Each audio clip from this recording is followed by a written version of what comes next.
The news on Vanguard Live. My name is Damlola Okunshaki. Here on Today the News, we read and give in-depth analysis on some of the stories making waves across Nigeria. And today is May 29. Now let's move straight to the front pages of the dailies. I'm starting with Vanguard. Vanguard is leading with Buhari apologizes as Tinubu takes oath of office today. I'm sorry for my difficult choices that caused pains and suffering, says he's leaving Nigeria better than he met it in 2015. Terrorists, bandits terrorize Nigerians under Buhari. That's coming from Catholic bishops. Comments him on infrastructure, approval of Luxmundi Varsity, second Niger Bridge. Tinubu's administration, we have lots of labor challenges. That's coming from Ajaero. Don't be in a hurry to remove fuel subsidy, Le Pen counters Tinubu. Buhari is Nigeria's worst leader. That's coming from Clark. Why Tinubu must restructure Nigeria now? That's coming from YCE. You can see that story on page 5. Nigeria Air Group drags Sirica to EFCC. You can see that on page 11. And we have two photo stories here. The first one is showing Mrs. Victoria Gowon, former head of state, General Yakubu Gowon, the wife of the president-elect, Senator Oluremi Tinubu, Vice President Professor Yemi Osinbajo, his wife, Dolakwa, during the Inter-Denomination Presidential Service Church service held in Abuja yesterday. And the second is showing President-elect Bola Ahmed Tinubu and President Muhammadu Buhari's Central Bank of Nigeria CBN Governor, Mr. Godwin Emefiele, and Chairman of Bua Group, Alhaji Amadu Rabiu, during the 2023 presidential inauguration gala night at the Presidential Villa, Abuja yesterday. On page 10, Yoruba Nation, agitators invade radio station in Ibadan, storm Lagos Police Division. Lastly, on the front page of the Vanguard newspaper on sports, Iheanacho Ndidi relegated, Iwobi survives. You can see that story on page 62 of Vanguard newspaper. Now let's move to the Nation newspaper. The Nation is dealing with world leaders for Tinubu's inauguration. 18 new 10 second term governors take oath. You can see that on page 3.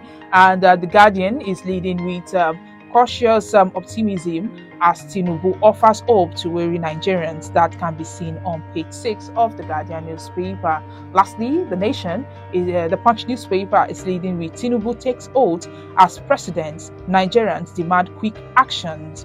That can be seen on page 2 of the Punch newspaper. And that's all we have on the front pages of the dailies this morning. Join us after the break as our guests will be analyzing the stories.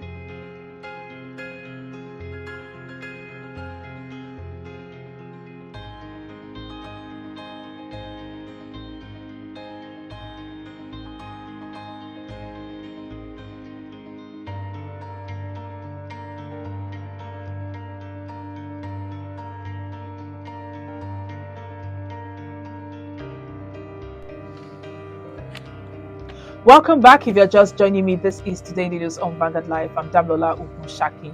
Joining me to analyze the front pages of the dailies this morning is Mr. Ali Mohammed. He's the CEO of Magnet Communications, former editor of Daily Times and Concord newspaper. Good morning, Mr. Ali. Good morning, Damlola. How are you? I'm fine. Today is May 29, the day that we've all been waiting for. Yes, everybody is happy. A lot of people are happy outside here, filled with new hopes for a better Nigeria. And in solidarity with their feelings, I chose to wear green and white color this morning.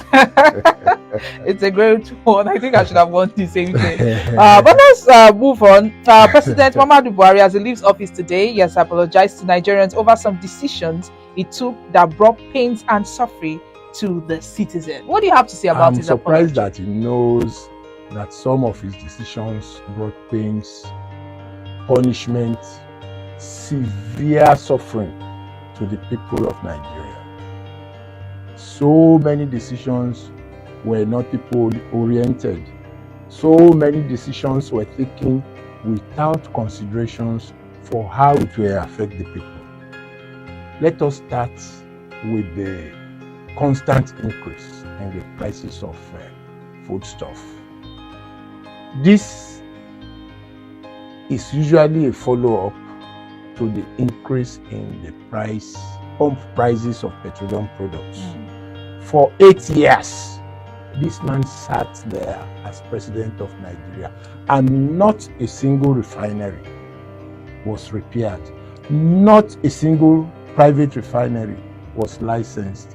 Not a single out of the 4 old refineries were refurbished and made functional. It's a shame to him.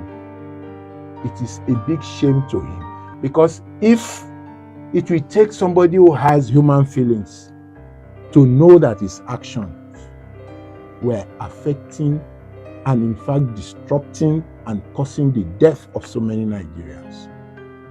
A lot of businesses crumbled because they couldn't produce. Look at the cost of diesel.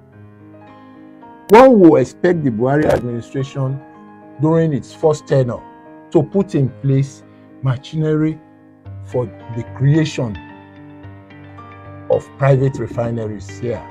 I am not asking that government should build refineries. Give licenses out. I know there were processes by previous administrations to license private companies to go into the business of refining crude oil in Nigeria. But that didn't materialize during the administration, and one expected Buhari as president of Nigeria, who people put a lot of hopes on as a man of the masses. I was one of those who supported him. I was in the situation room during the first and second elections, but I got disappointed that nothing changed, contrary to what we were expecting. Instead, a lot of people suffered. We had the problem of insecurity. We couldn't travel the way we used to travel by the roads. We couldn't even fly. At a point, we couldn't even move around in trains, because these sons of the dogs started attacking all means of transportation in Nigeria. You want to go from Ibadan to Lagos, or go from Lagos to Ibadan, you have to first of all pray not to be attacked by bandits. You have to pray for safety. You have to pray against armed robbery. That was an aberration. It was a situation that pained a lot of people. People came from abroad to establish industries in Nigeria. They got killed by bandits. All right, Mr. Liu, let's talk about the incoming administration. What does this mean to Nigerians? A lot of people have high hopes. I am also hopeful that Tinubu don't forget that Buhari was a soldier. He was not even a politician. He just felt that he could be the president of Nigeria, and people assisted him to become the president of Nigeria. But the new president is a politician, a tested one. And I'm happy about the speech made by his wife yesterday at the church service, that God has blessed their family. They don't need Nigerian money for anything to survive. So the first focus of this incoming government is to ensure that ordinary Nigerians do not continue to suffer the way they are suffering now. That you wake up in the morning, you see requests, and you know yourself that if I have to meet this request, I will have to liquidate my bank accounts. These are people that were hitherto employed, but for reasons of their organizations not functioning, or they couldn't operate the way they ought to operate, they were all laid off. So we have to focus on enhancing the status of the poor. Get jobs provided. I'm happy that Dangote Refinery, because I was going to go to refinery. Dangote Refinery has been commissioned, but I'm surprised that they couldn't start production immediately. People are looking forward to Dangote Refinery But I have a feeling that you will still have to, the ordinary Nigerian will still have to face the issue of a rise in the price of locally produced petroleum products. All right, let me take you back to Buhari's statement and apology to Nigerians. Well, the dinner held on Sunday in Abuja, President Muhammad Buhari was quoted as saying, "I am looking forward to tomorrow to fly to my base and go back to my cows and sheep, which are much easier to control than fellow Nigerians." What do you have to say about that? That's an insult to Nigerians. I see that as an insult. If you have good policies, you see, Nigerians are not too difficult to please. If you are doing well, they will clap for you. If you are not doing well, they will abuse you. That's the situation with Buhari. Nigerians are not that difficult to please. Let me take you back to the days of MKO when it appeared that he was leading. The cost of food and other essential commodities started dropping. And we are feeling this same situation now. People are filled with hopes that with a tested politician in the saddle as the president of Nigeria, Nigeria will be better. The antecedents of Buhari, don't forget that Buhari was a military head of state. He came up with harsh policies, very difficult policies. He executed people that were arrested for drugs. He jailed people that were set up on frivolous charges. Buhari is always, and people have known him as a very high-handed leader.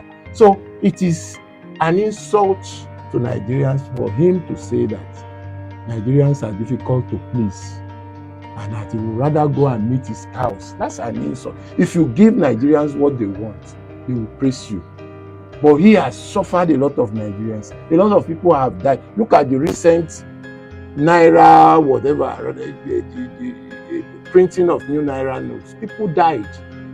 A lot of people didn't have access to cash. For the first time in my life, I had to stay in my house and go to work without a dime in my pocket.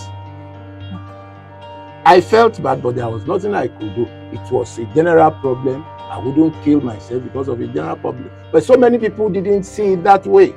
People couldn't even move from one place to another. They don't have money to even go to those who will give them money. Those who don't have jobs, who rely on people to get money, they don't have bank accounts. All right, Mr. Ali, let's round up. Our time is fast spent. I just want to, you complained about money and many things that, the outgoing administration have done. So what makes you think that it's going to be different now that it is in the incoming government? I have just said it. You see, you are talking of a man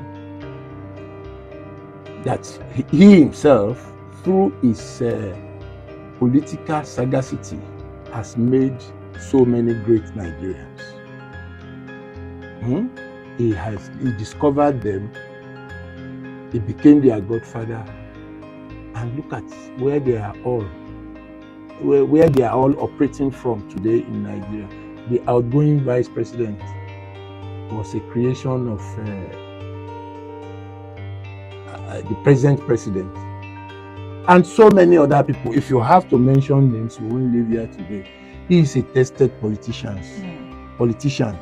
He knows the people.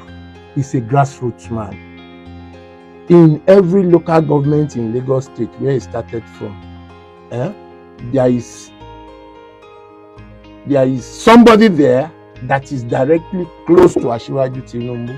I'm sure that has been replicated all over the country now as the president of Nigeria, looking at the results that he got during the election from the north.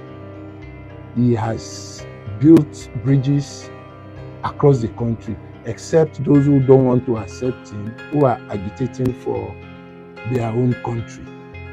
You understand? So, looking at his background and experience, we are all optimistic that he should be able to perform better than the previous administration. All right, thank you, Mr. Aliu. Let's end this on a lighter note with Mr. and Mrs. And the first person speaking today is Mr. And you can see them well dressed going out. Mr. says, women love money a lot. A while ago, you were frowning. Now you are all smiles because I gave you money. Our Mrs. replied, "That's not true. I'm smiling because of today's inauguration." Mr. then says, "Okay, spell inauguration." She couldn't. Thank you very much, Mr. Liu, for joining us today. And this is where we have to draw the curtain. My name is Damlola Okunshaki.